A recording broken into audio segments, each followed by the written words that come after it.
और वह बड़े बड़भागी हैं जिनको ऐसी पत्नी मिल जाए जो लड़ाकू नहीं है, धार्मिक है। ऐसा पति मिल जाए जो लड़ाकू नहीं है, धार्मिक है। लेकिन आज का युग का कुछ ऐसा प्रभाव है। अभी मैं एक दिन पहले फोन सुन रहा था, महाराज जी बिटिया के लिए घर देखा है, लेकिन लड़का ज्यादा भजनानंदी है, मंदिर ज्यादा जाता है, पूजा में ज्यादा रहता है। पूरा घर राजी था संबंध करने के लिए, लेकिन वैसे ही मन उचट रहा है क्योंकि वो भजन ज्यादा करता है। हमने कहा तो फिर कैसा चाहिए? वो हमें डर है, हमें भय है कहीं बाबा ना बन जाए, कहीं साधु ना बन जाए, कहीं घर छोड़ करके ना चला जाए। अब आप क्या कहोगे? इस रंगे रंगाए संसारी लोगों को ये भजनानंदी नहीं चाहते। ये चाहते हैं गले में टाई बांध करके खड़े खड़े जूता ही पहन करके भोजन करे और जूता ही पहन करके सोए, और घर में घरवाली थोड़ी सी भी गलती कर दे तो आके कनपट्टी पे चटकाता रहे। इस दुनिया को हुआ क्या है? शराबी चाहिए, जुआरी चाहिए। भजनानंदी को लोग पसंद नहीं करते। माथे पर चंदन लगाता है, कंठ में तुलसी पहनता है। मैं तो सुन के ही बड़ा हैरान होता हूं। आप चाहते क्या हैं? आप कौन से मॉडल में जीना चाहते हैं? नरसिंह पुराण में लिखा है, त्रिसप्तभिः पिता पूतः।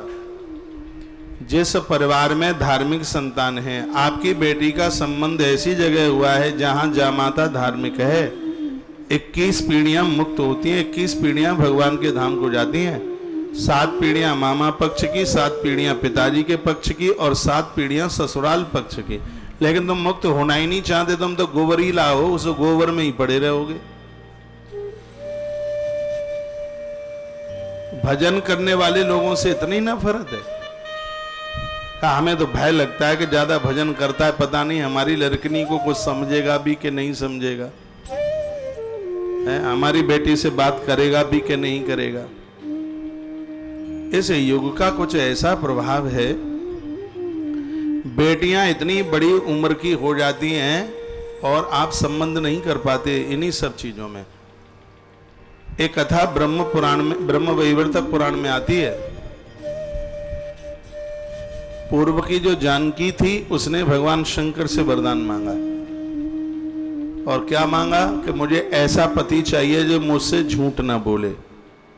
ये सब माताएं चाहती हैं, मेरी बहनें चाहती हैं कि पति हमसे झूठ ना बोले, लेकिन हम जरूर बोलें उससे झूठ, वो ना बोले। हाँ, भले ही बात किसी से करे, पति ने आके देख लिया तो सीधे मुंह में से यही बात नहीं, अरे वो मम्मी का फोन था। और भले ही मम्मी का फोन ना हो, मम्मी तो इतनी सस्ती है, चाहे जैसे प्रयोग कर लो बेचारी को, तो मम्मी का फोन था।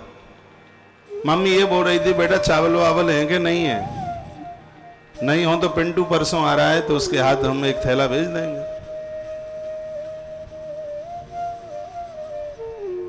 इस धरती की हर नारी चाहती है कि पति हमसे झूठ ना बोले, लेकिन हम जरूर बोले। बुरा लग रहा होगा, अब लगे तो फुल्का ज्यादा खा लेना। हाँ,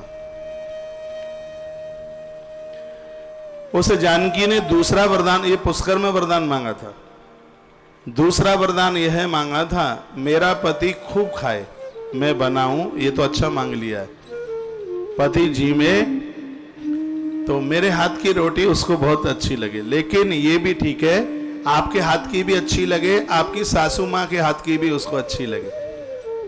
हाँ, खैर आप तो अच्छी मेरी बहनें हैं, अच्छी माता हैं, नहीं तो फिर कभी पति ने पत्नी के सामने अपनी माँ की रोटी की बड़ाई कर दी तो बेचारी की खैर ही नहीं है। थोड़े बहुत सिर पर बाल हैं तो क्रोध के मारे ही उड़ जाएंगे, बचेंगे ही नहीं। तो माँ की बड़ाई कभी अलग कर लिया करो। हाँ, घरवाली के सामने करोगे तो घर में धुंध हो, लड़ाई हो, झगड़ा हो। वैसे तो बढ़िया बहनें हैं, वो तो सीखती हैं सासू माँ से। इनको उतना बढ़िया करेला नहीं बनाना आता जितने बूढ़े हाथ बना लेते हैं। इन्होंने पहले करेला ही तो बनाए ज्यादा।